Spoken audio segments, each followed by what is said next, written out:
Greetings everybody and welcome to the Face Reading Secrets of the People in the News session. This week I will speak about Dr. Jennifer N. Doudna. I hope I pronounce her last name correctly, and if I don't, my apology. She is a professor of chemistry and molecular and cell biology at the University of California, Berkeley. How many of you heard about Dr. Jennifer Doudna? I doubt if many, but probably everyone knows who Angelina Jolie is, or Leonardo DiCaprio, or Jennifer Lawrence, or Emma Watson, or Denzel Washington. You probably know them all. I'm not sure that you know, or many of you know, who Dr. Doudna is, and here she is. But let me continue with my quiz. Do you know who Spencer Tracy is, or John Crawford? How about James Stewart, or even Humphrey Bogart? What about Bette Davis? They were famous actors, just as those today's actors that you know so well. They were contemporaries of Albert Einstein. Very few can remember them, but everyone knows the name Albert Einstein. He was considered the most influential, or is considered the most influential physicist of the 20th century. Yet not too many people can explain clearly how Einstein's work affected their personal lives, if at all. Well, the groundbreaking research that Dr. Doudna is doing today will surely have a great impact on everyone's life within a decade. In 2012, Dr. Doudna and her colleagues generated a new discovery that would reduce the time and work needed to edit genomic DNA. Basically, she is working on identifying the secrets of genetic diseases and possibly in the future eliminating many illnesses that plague humanity nowadays. So all these famous people you know today, in 60 years, who will remember them? Just like those in Einstein's era. But everyone will know Jennifer Doudna. So did I generate your attention and interest in reading her face? And here she is. Yes, Mars she is, another Mars. And what do we know about Mars personality? They're most action-oriented of all personalities. Usually a person with the Mars personality does not have the patience to address issues. Instead, they fight to get their way. It's quite opposite quality to what a researcher needs to have. They're usually impatient, have short attention span, and the shortest fuse. I agree. It doesn't sound like a person who can spend hours and hours in a lab. What can I do? My job is to tell you what I see. It's possible to transcend any quality if one is willing to do the work on doing so. In fact, I spoke about it and gave examples in my previous reading on O.J. Simpson. Okay, let's move on with our researcher.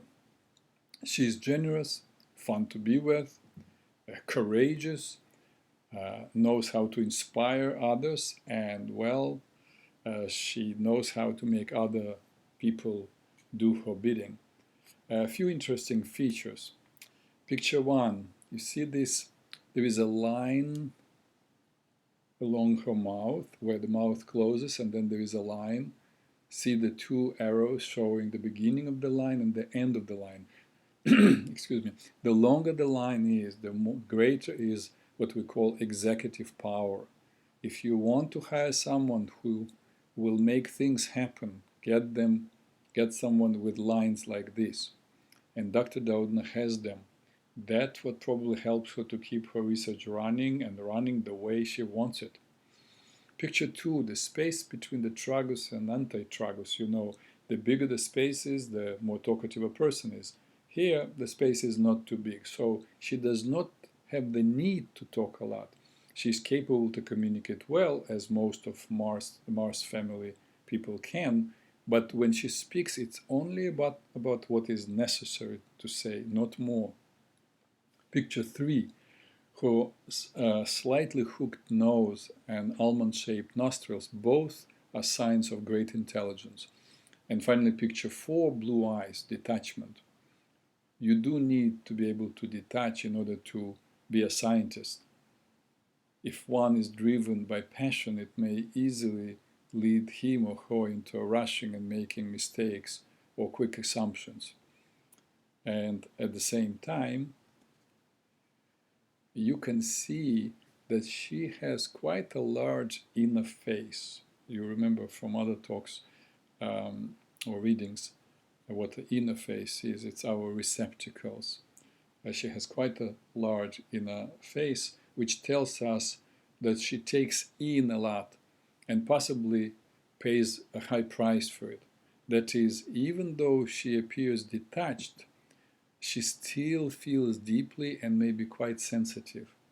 You may not know this unless you are her close friend or know her intimately for many years, uh, but she is quite sensitive. And finally, Dr. Doudna's temperament, her profile. You see tilted forehead, picture one, chin slightly sticking out.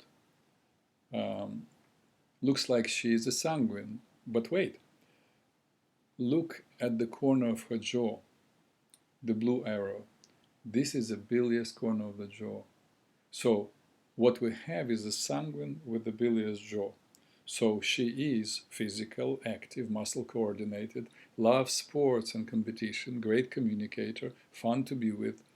She can be impulsive and impatient, but unlike a pure sanguine who does not have great stamina, Dr. Doudna has a lot of energy to keep plowing ahead.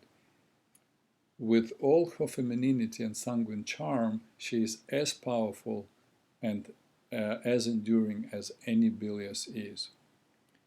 And that's all what I wanted to tell you about her. And probably I wanted just to speak about Dr. Doudna because she for surely will be known within this coming decade.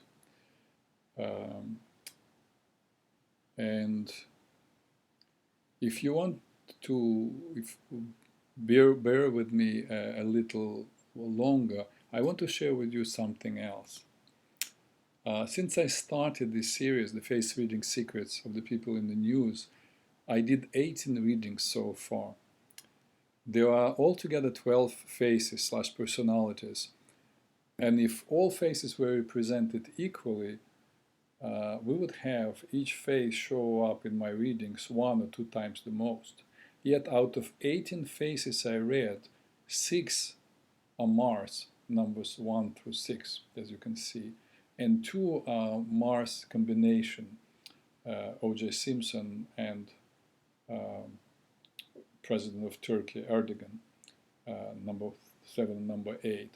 They are Mars combination, Saturn over Mars. So this will be my assignment if you don't mind me giving you one. Why does Mars personality have such disproportionately high representation in the news? And the questions are A, because Peter Resnick just likes Mars faces. B, Mars personality is that of a fighter, and most people in the news are politicians. That's what they do for living. C, it's just coincidence. And D, some other reason. Please write to me what that reason is. And that is all for today. Thanks for listening, and talk to you next week.